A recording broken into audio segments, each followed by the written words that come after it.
Boa noite, Diego. Boa noite, Carol. Boa noite a todos e todas. A declaração do Fábio Faria é uma declaração muito inútil. É tão inútil quanto aquela declaração do príncipe português, Pedro I, ao exumar o corpo de sua amada, Inês de Castro, né, e fazer com que os nobres de Portugal beijassem a mão dela, os nobres que conspiraram pela morte dela, beijassem a mão dela, morta, né, para tentar inutilmente corrigir uma injustiça no século XIV. Afinal de contas, agora Inês era morta. O arrependimento de Fábio Faria é inútil também, porque a mentira já se espalhou entre os bolsonaristas, né?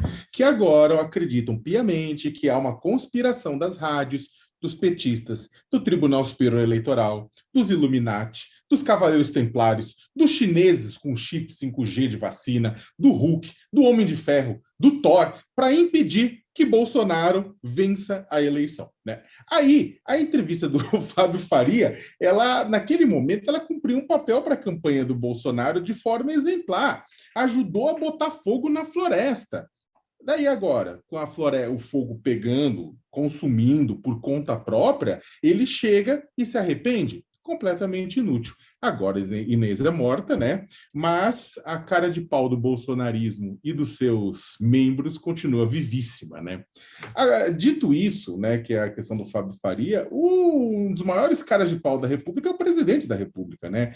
Que ele vem e fala, meu Deus, faz esse mimimi vitimista, eles adoram falar que é o resto da sociedade que critica ele, que faz mimimi vitimista, né? Ele sabe muito bem que ninguém está caçando ele, ninguém está correndo atrás. Ele, na verdade, ele enumerou tanto crime eleitoral, Bolsonaro, que dava para dar umas 3 voltas em torno da Terra se colocasse todos os crimes, assim, todas as palavras dos crimes eleitorais deles enfileiradas. A começar por compra de voto, que ele fez à torta e direito, né? Inspirando, inclusive, mais de 1.500 empresas, segundo o Ministério Público do Trabalho, a fazer a mesma coisa no Brasil inteiro. O presidente da República está reclamando de barriga cheia, né? Ele tinha que ficar muito feliz porque ele não teve a candidatura cassada, porque o TSE não teve essa coragem, porque subsídio para isso tinha.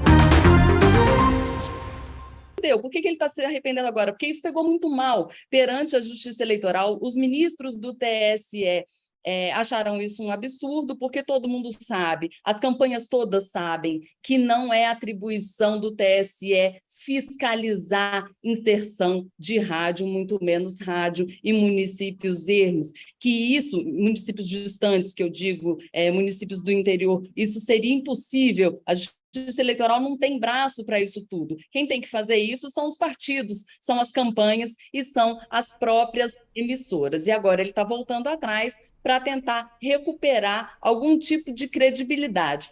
O fato é que esses direitos todos de resposta, vai ter mais ação no TSE sobre isso, vai ter mais julgamento, até o domingo vai ter julgamento sobre isso, quem tem mais direito do que o outro, se alguém tem que responder o quê.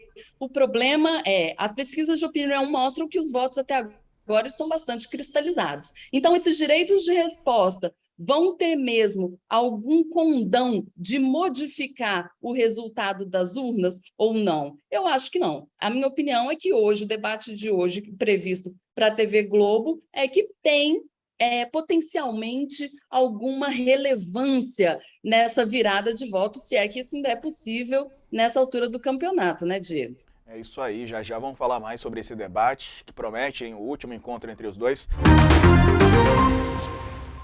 O ato falho do nós roubamos menos, dito pelo ministro da Economia Paulo Guedes, faz dele, né, consolida Paulo Guedes como o maior cabo eleitoral de Luiz Inácio Lula da Silva neste segundo turno, né? Como você falou numa entrevista ao G1, né? Aliás, o Lula tem que fazer um agradecimento especial. Se o Lula ganhar no domingo, tem que agradecer Paulo Guedes, sim, né? Afinal de contas, Guedes, com isso, fala: olha, o governo Bolsonaro também é ladrão. E o governo Bolsonaro tem feito o quê? Tem batido bastante na tecla que o governo Lula era ladrão. Para o G1 ele foi dar uma entrevista, e aí na entrevista ele começou a falar: se eu fosse Bolsonaro, eu diria que tudo que o Lula faz, eu faço mais, né? E aí ele falou, porque nós roubamos menos. E aí ele se liga do que ele falou, e ele se corrigiu, falou, não, na verdade a gente não rouba. Pera, aí tarde demais, né? E é interessantíssimo, porque isso acontece, Diego, logo depois do Ministério da Economia, da Folha de São Paulo, revelar um estudo no Ministério da Economia para mudar a forma de correção do salário mínimo. Antes era pela inflação medida, hoje, né? E pela meta da inflação. E aí, economistas estão falando que, se fosse com base nessa medida, de 2002, 2003 até hoje, o salário mínimo não seria 1.212, seria R$ 500, né?